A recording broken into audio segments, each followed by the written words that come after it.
안녕하십니까. 심통을 꿈꾸다의 심통클럽 클럽장 상청 이종권입니다. 만나서 반갑습니다. 오늘은 세 번째 시간입니다. 심통을 꿈꾸다의 세 번째 영상을 지금 촬영하고 있는데요. 지난번 첫 시간에는 우리 심통이라는 말이 왜 심통이 되었는지, 심통나서 심통클럽 아닙니다라는 얘기를 했었고요. 두 번째 시간에는 우리 심통클럽이 가지고 있는 비전을 약간 말씀드렸는데, 사실상 그 정도만 들어갖고는 이게 무슨 비전을 가지고 있는지 책을 읽어보지 않는 이상은 좀 어려우셨을 거예요. 그래서 오늘은 조금 더 심층적으로 심통이 가지고 있는 비전을 조금 더 말씀을 드릴 건데요.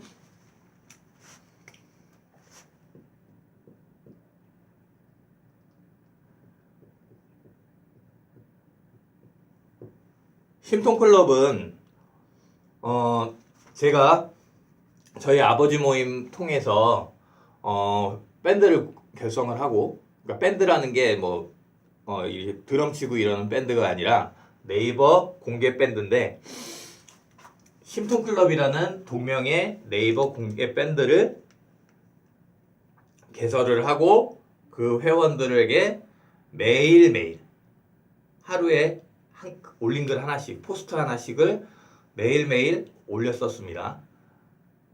근데 그 올리는 내용이 사실상 뭐냐면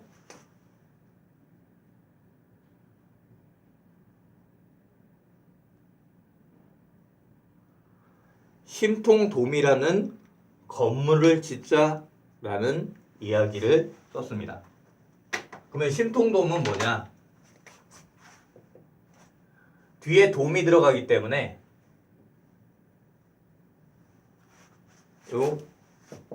우리 돔구장 아시죠? 그것처럼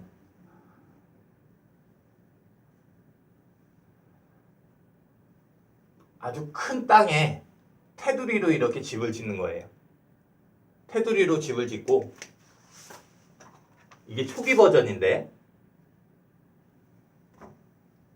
한쪽에만 이렇게 통로를 낸다는 거죠. 한쪽에만 통로를 내고 이 안에다가 각자 그러니까 책에는 마이홈이라고 되어 있는데 각 가정이 입주할 집을 짓자라는 얘기입니다.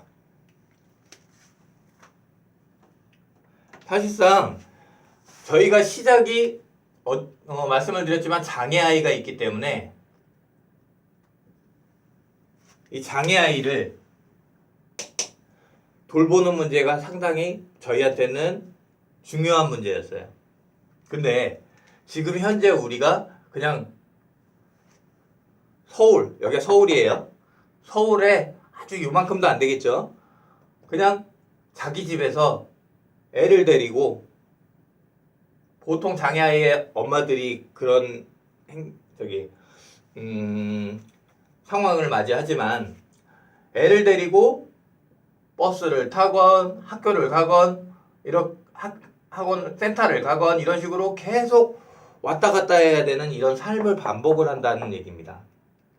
그래서 저는 서울 안에서는 애들이 어디로 튈지를 몰라요. 그죠? 그래서 꼭 엄마가 같이 이렇게 붙어 있어줘야 된다라는 얘기인 거죠. 애들이 어디로 갈지는 모르니까. 그렇다고 장애가 있어갖고 자기 본인 마음 아프게 하고 힘들게 한다고 애를 버릴 수는 없는 거지 않나요? 그래서 저는 어떤 생각을 했냐면 이거를 이런 형태의 주거시설로 가자라고 생각을 한 겁니다. 이 안에서 사실상 이 그림을 보셔서 알겠지만 이 안에서 여기만 잘 막아놓고 여기에서 사람만 이렇게 지키면, 요놈들 있죠, 요놈들이 이 안에서 어디 가서 놀든지 간에 엄마들은 자기네 집에 있던지 아니면 여기 안에서 어떤 일을 하던지 이렇게 할 수 있지 않느냐 이런 얘기죠. 쉽게 말해서 큰 울타리 안에 울타리를 짓고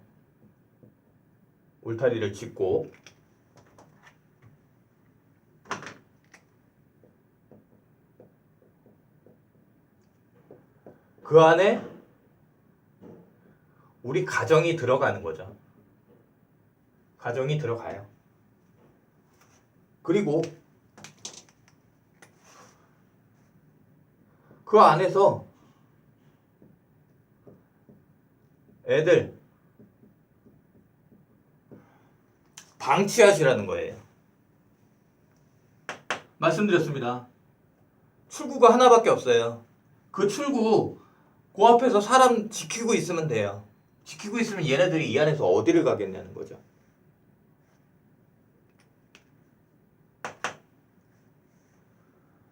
아이와 계속 붙어서 다녀야 되는 이 상황보다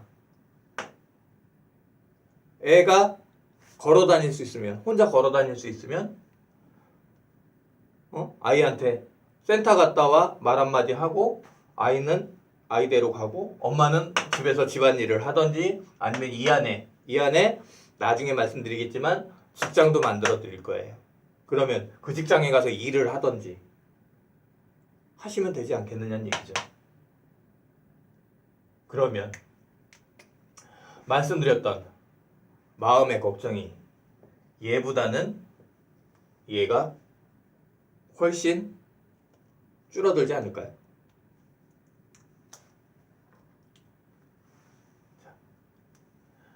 장애아이에 대한 걱정이 많아요. 사실상 저도 초등학교 5학년밖에 되지는 않았지만 제가 부모의 행사에 쫓아다니고 부모가 농성하는 데 쫓아다니는 이유도 사실상 제게 10년, 불과 10년만 지나면 저희 아들이 23이 되거든요. 그때 제가 느껴야 되는 그 고통이 그분들이 지금 현재 느끼고 있는 고통이라고 저도 생각을 하기 때문에 그분들 고생하시는데 자꾸 가서 참여를 하고 그러는 거죠. 자, 그러면 좋아요.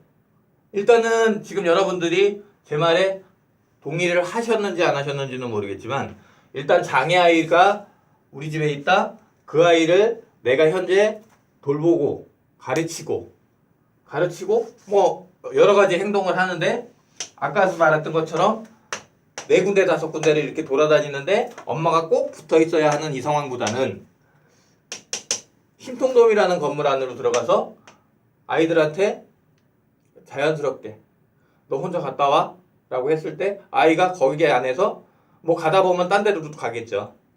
딴 데로 가면 어때요? 이 안에 있는데. 그리고 이 안에 있는 사람들이 제가 이 안에 있는 사람들이 사실상 아이와 관계가 있는 사람들이다라는 것을 또 말씀드리고 싶어요. 제가 말씀드렸죠. 지난 시간에 말씀을 드렸는데 장애를 가지고 있는 아이, 내 아이의 직업을 내가 만들어주겠다. 근데 만들어주는 것도 만들어주는 거지만 그 아이가 가지고 있는 특성을 주변 사람들이 알아줘야 된다라는 그 문제가 있다라는 거죠.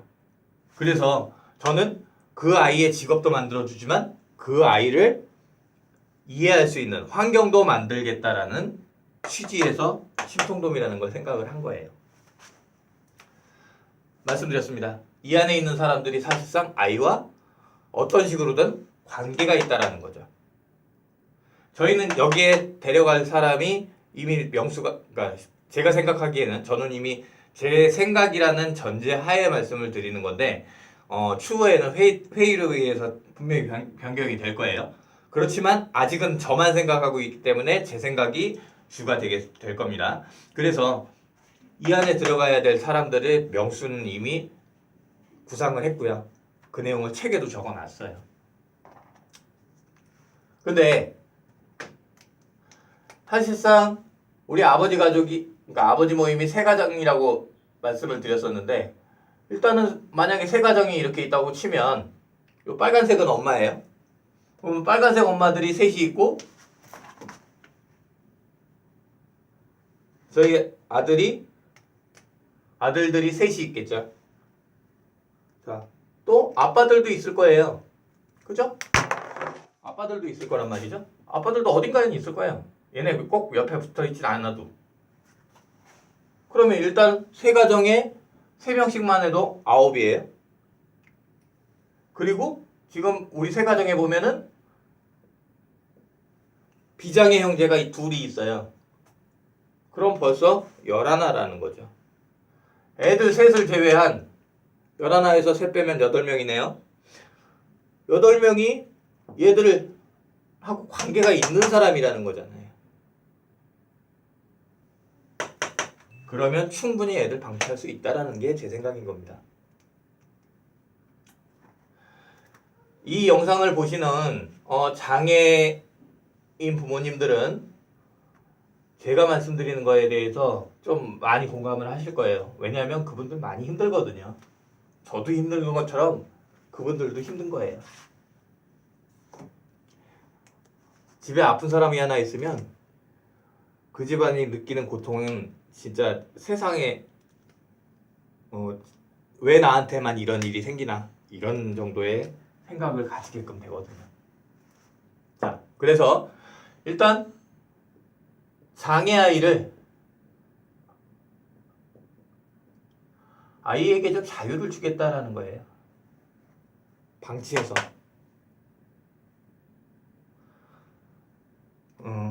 그리고 부모에게도 자유가 되겠죠. 아까 말씀드렸듯이 애 내보내놓고 자기 혼자 뭐 자기 집에서 자기 청소를 하든 아니면 직장에 가서 그 안에서 있는 직장에 가서 일을 하던 애를 따라다녀야 되는 그 행동에서는 자유를 얻을 수 있을 겁니다.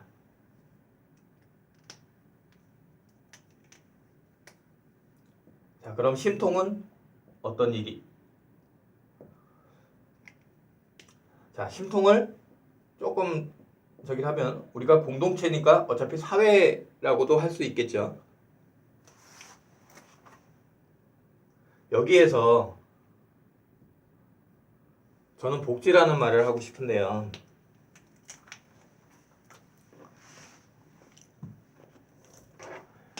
여러분들은 사실상 집에 장애인이 없으면 장애인에 대해서 나라에서 뭔가 지원을 한다.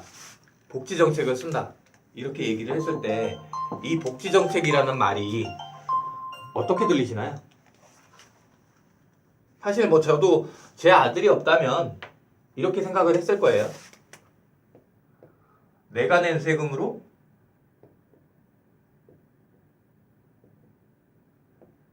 그 사람들을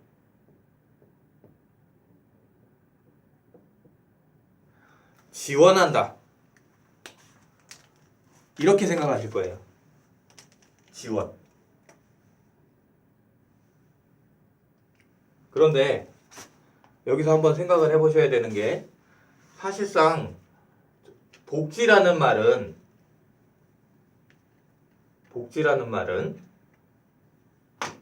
지원이란 개념이 틀렸습니다. 무슨 말이냐? 복지라는 말은 권리예요.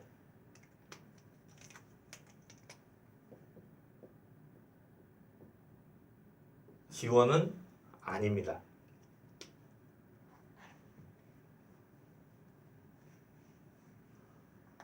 말이 이상한가요? 권리. 자, 왜 권리냐? 그거에 대해서 잠깐 설명드리겠습니다. 그리고 오늘 영상은 여기서 마치도록 할게요. 어떤 사회, 뭐 얘기하면 공동체가 되겠죠. 공동체에는 그 안에 구성원들이 있어요. 그 구성원들이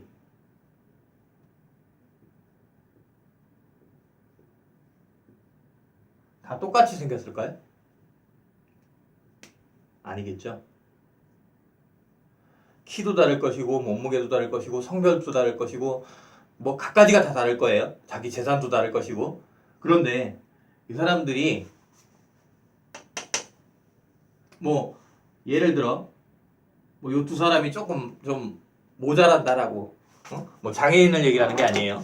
뭐 재산이 뭐 좀 적다든지 아니면 이 사회에 좀 적응하기 어려운 성격을 가지고 있다라든지 뭐 그런 얘기를 하자는 얘기입니다. 사실상 문제가 있다라고 생각하는 이 사람들의 도움이 필요한 이 사람들의 지원의 개념이라면 이런 식으로 줘야 되겠죠.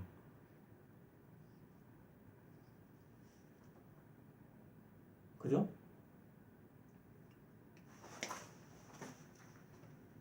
이렇게 직접 준다라고 그러면 지원이 맞아요.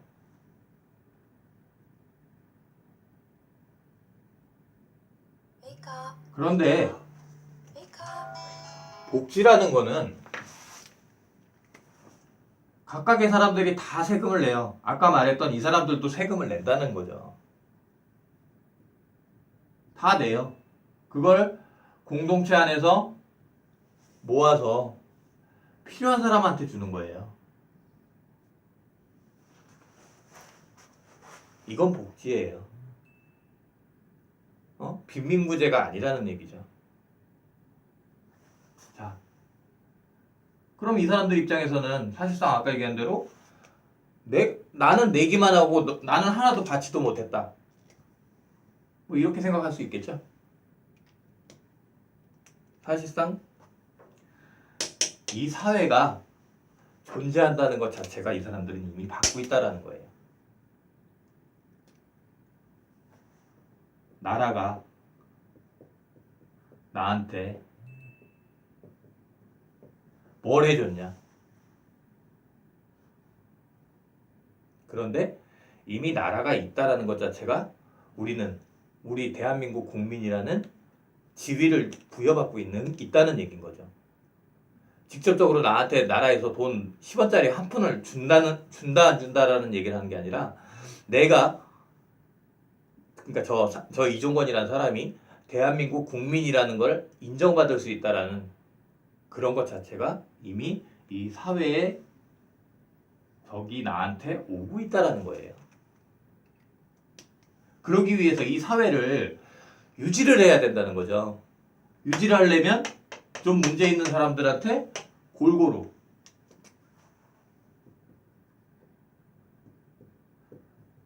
부의 재분배가 이루어져야 돼요.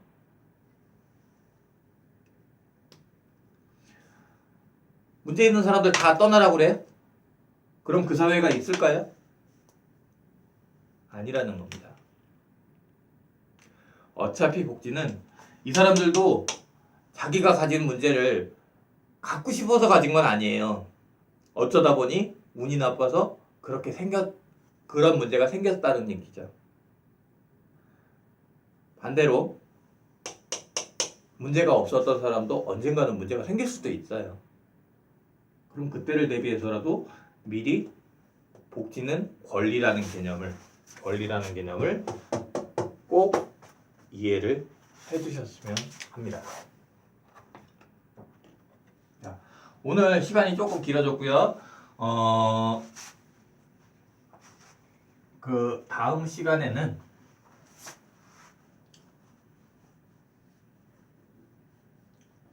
이제 직접 있는 집과 없는 집, 제 책에 있는 내용인데 그 내용 개념을 좀 설명드리도록 할게요.